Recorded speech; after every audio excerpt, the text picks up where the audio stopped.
were the days of just keeping time, of hanging around in sleepy towns forever. Back roads empty for miles. I was hanging out with one of my guy friends. It was really cold outside and we were like hanging out at someone's house, but we weren't allowed to go inside, so we're outside. And it was really cold and I was with one of my girlfriends. We were all sitting there talking and then this car pulls up. My friends were talking to the guys in the car, but we didn't know them. One of them rolls down the window and this deep voice says, "Do you girls want to get in the car?" I was hanging out with my buddy Ryan and we went over to my friend Larry's house, and out front there was a bunch of people hanging out. See a couple of girls outside looking quite freezing. So we invite them, being the gentlemen we are, into the car. And they turned us down and they looked at us very weirdly. And so they rolled their window back up. So we were just out there talking and then they rolled down their window again and they asked again because it was cold. And so we're like, okay, fine, because we were freezing. So we get in the car and neither of them turn their heads around, but they're talking to us. And one has a super deep voice, which was Steven. And his voice was really deep and he wouldn't turn his head around. And so we're talking to them. We're telling them how my dad is a lawyer and how if they hurt us or anything, they're gonna get sued. And so we were like, we thought they were creepy and I thought he was a creepy guy. We did not ask a second time. That is not true. What happened is they actually opened the back doors and got in. And we didn't turn around, of course, because we were still a little put off, offended. So they were talking to us about how one of the girls' dad was a cop, the other girl's dad was a lawyer, and if they end up missing for some reason, how we're gonna be in trouble. Overall, the first meeting was a very rude occurrence. I did not want anything to do with her after that first night. That cold air. Why? She just came off bratty. Well, you can't have a dream and cut it to fit.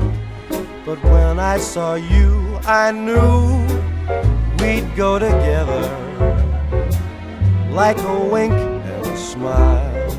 And then I met him a second time. It was an ugly sweater party, and that is when he wowed me.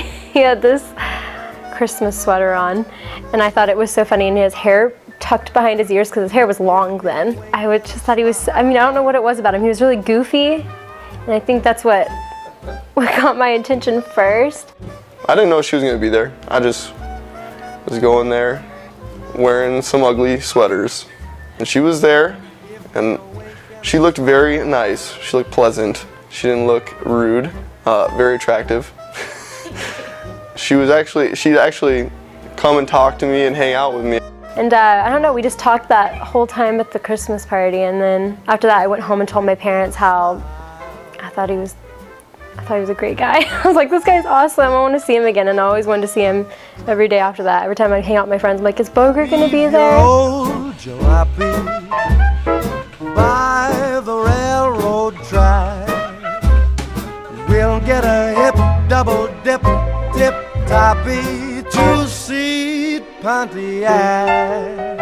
I think we went to Bass Pro Shops and we just shopped for a little bit. And I take her home, it's dark out. We were in his truck and he had just gotten off work, and so he's a construction worker, so he had, he was dirty looking, like he had his little hat thing on that he wears, and he was all scruffy and had dirt all over him, and he said, I was talking to him, leaning in really close, like, is this kid gonna kiss me? So I was like leaning in really close to his face, and I was like, I said, you're an idiot. I said, you're stupid, or you're an idiot. I said something like that. I wanted to kiss, definitely, for sure, but I was a little nervous. I leaned in, and she leaned in, and we were very close, and she started calling me stupid, or dumb, one of the two. I believe she called me stupid. You're so stupid. She said that about 10 times, and then I just finally kissed her after that. So you can rev her up, don't go slow. It's only green lights and all rights. Let's go together with a wink. He proposed to me on Valentine's Day. Me and my mom, it's like a tradition that we cook a fancy meal at our house. We don't go out to dinner, cook a meal. So We'd cook this it took us all day to cook this meal. So we cooked this meal, get all fancy, dressed up, and he comes over and he's like not touching his food. And I was kind of mad. I was like, are you kidding me? Eat your food. I was like kind of upset. I was like, did you eat before you came? Like I didn't understand why he wasn't eating his food. And like me and him were talking or whatever, and my family's all talking, and we're eating our dinner. Well, Steven goes, I have something to say. And my parents are like, shh. And I was thinking, Steven talks all the time. Why is this one time he's trying to talk, everyone's like freaking out and telling everyone to be quiet? So I worked that day. It was Valentine's Day, and I know how her and her mom always do the Valentine's Day dinner. I get home, I'm sweaty, I got a hustle.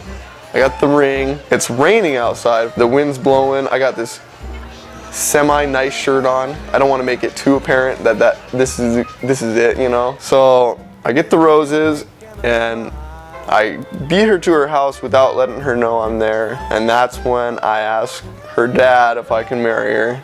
But he knew it was coming. I texted him earlier in the day.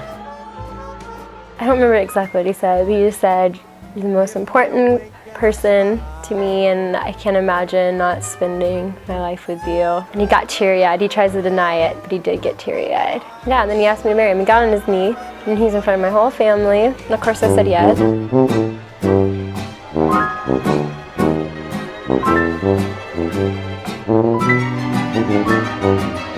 We go together like a wink and a smile. I didn't really think I had a chance. I didn't want to look stupid. Well, I would have pursued her earlier, knowing that she would like me. When she showed interest, I didn't really think right away that she was actually showing interest in being with me as much as it was maybe friendship. I want you to tell her. Oh no. I love you, and I'll love you forever. I'm really thankful that I have you in my life.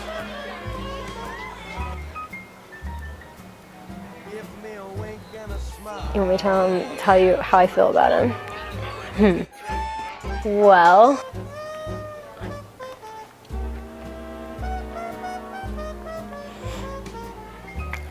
you're super important to me, and you're my best friend.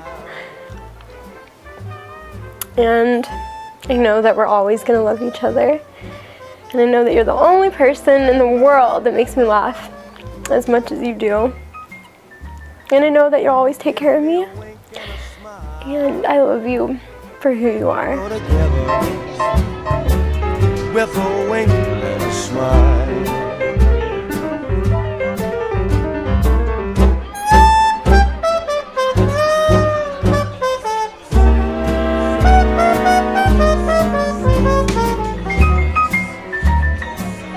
Give me a wink and a smile.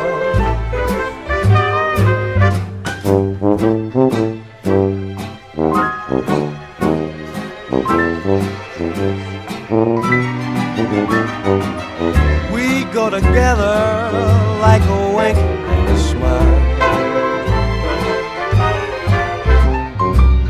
Now my heart is music, such a simple song. Sing it again, the notes never end. This is where I belong. Just the sound of your voice, the light in your eyes. We're so far away from yesterday. Together with a wink and a smile. We go together like a wink and a smile.